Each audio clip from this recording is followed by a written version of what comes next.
Is that amazing or what?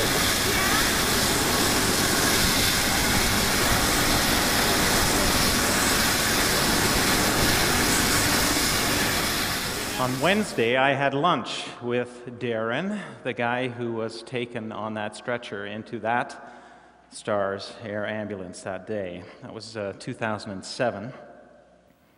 And he told me about the extent of his injuries. He was on his motorcycle, got creamed by that semi carrying those big concrete things, was under the front of the truck when they got there.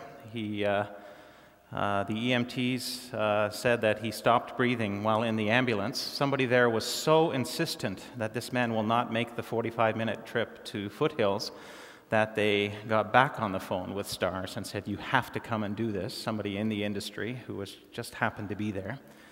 He went to the hospital, was in a coma for 3 weeks, lost part of his brain, one of his eyes, a hand was totally destroyed, had to be rebuilt, and a litany of other broken things in his body from head to toe.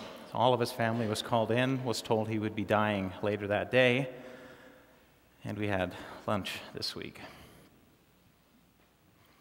Can you imagine what it would be like to be at an accident site like that, or somewhere out in Eastern Alberta, or somewhere in the mountains, far away, far from any hospital, with an injured friend, or your wife, or your daughter, somebody you love dearly, in a severely injured state, knowing that the clock is ticking, just knowing, because there are some things you just know that unless some healing comes quickly, this is not going to end well. Knowing that the wound is very serious and hearing a paramedic say to you, "Don't worry, we've called STARS, they're going to be here in a few minutes." Can you imagine being in that place? The urgency, the trembling fear, the prayerful hope that would surround you there. You would do anything to get that help there as quickly as possible. That is the heart that got STARS started some 25 years ago through its founder, Dr. Greg Powell. In an interview with the Globe and Mail last August, he said, "When I later became director of emergency medicine at Foothills Hospital in Calgary, I saw a lot of incoming people who could have easily been saved if time were on our side. At that point, Alberta had a 50% higher trauma death rate than other Canadian centers." Because we're so spread out, right? He goes on to say, "A young woman with a perfectly normal pregnancy came in from Eastern Alberta, and she died just before she got through the door because of a stuck placenta. There were the husband and the baby, but no mom. And I thought, this is crazy. We can fix it."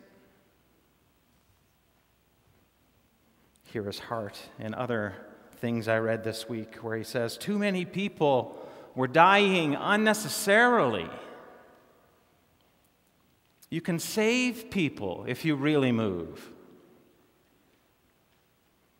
And when I see that passion being exuded and pouring out of a human being made in the image of God, then I see the heart of God.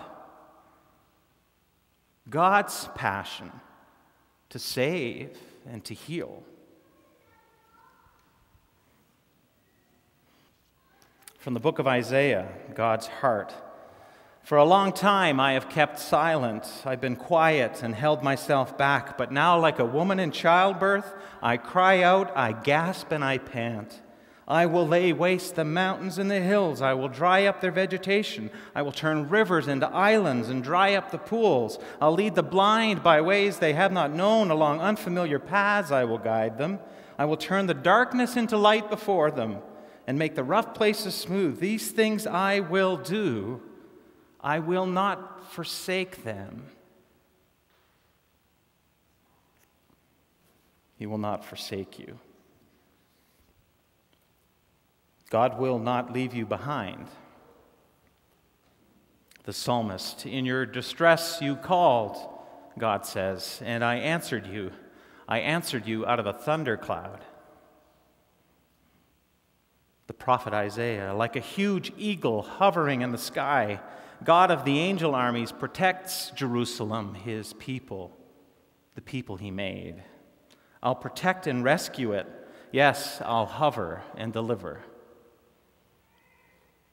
Through the prophet Jeremiah, do not be afraid of them or those circumstances, for I am with you and will rescue you, declares the Lord. So do not be afraid, my servant. Do not be dismayed, declares the Lord. I will surely save you out of a distant place. That last phrase caught me in the context of stars. Out of a distant place, he will save us. That's a very unique element of stars and what they do in the overall chain of survival. They're the link that gets there to faraway places fast as we can. As fast as we can as a Western world with a medical system that we have is using stars and using a helicopter. The powerful BK-17 is equipped with two 750 horsepower engines and the ability to accelerate from 0 to 230 kilometers per hour in just 7 seconds, it said in the anniversary brochure. John Carson, who's a pilot for stars and a member of our church, said, yeah, we don't really take off that fast, but it looks great in the brochure. About 20 seconds to get to about 240 kilometers per hour. And I'm going, oh.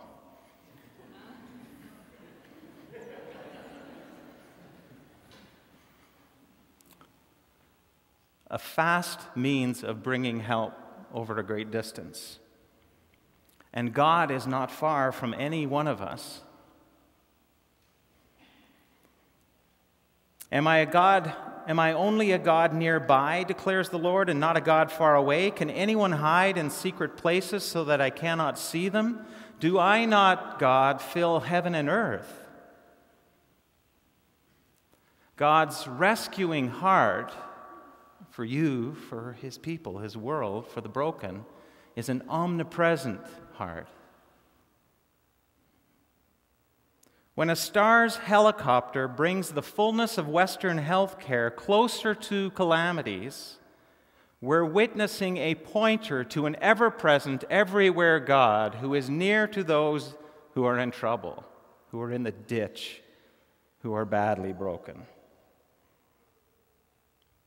By reducing the distance between disaster and healing, STARS is, in a way, showing us more of the nature of who God is. I am with you. I will never leave you. I won't forsake you. You're mine. You belong to me. I'm here. STARS also gets to very difficult to get to places, not just far away places. On my blog, Pastor Rich Braxma commented to my question about where do you see God in stars with this line. He said, a helicopter can bring rescue to the hard-to-reach places of brokenness where other rescue vehicles can't travel. Not all rescue vehicles are equal. The depth of distress determines the magnitude of the rescue operation. And I thought as I read that is very true. And I think it's what makes a STARS rescue so compelling. You hear the voice of those people going, this is amazing that we're saving this man on our street, shooting off of their balcony, that video. STARS, in a way, can go, and they can't perfectly do this, but go where no one else can go to bring that healing. Under the most difficult circumstances, facing the most serious injuries, they bring the best health care possible to hard-to-get-to emergency situations. So I was talking with John Carson this week, tell me a story of a hard-to-get-to one. And there are lots of them, but he says the mountains are always tough, and accidents are always in bad weather. And so there was somebody in Invermere And they couldn't even fly into Invermere because the weather was so bad, so they had agreed to meet in Lake Louise in a gravel pit. So he had to fly out, night vision goggles the whole way through a storm to get to that place, land the chopper, and transfer the patient from the ambulance to the helicopter and get them to the hospital. A risky endeavor for that pilot and those doctors and nurses on that mission. But there is no place that God will not go to find you in your brokenness. And there's nothing in you, no number of layers of life or things that you don't understand about why things are the way they are, about why they're playing out, brokenness deep in you don't even remember. There is nothing that isn't seen by God and too difficult for God to get to and to tend to. Even if it's hard for you to see the need and the brokenness and get to that place, God is, in fact, already there. God is passionate to save us. Distance is not an issue for him. Hard to get to is not a concern when it comes to God.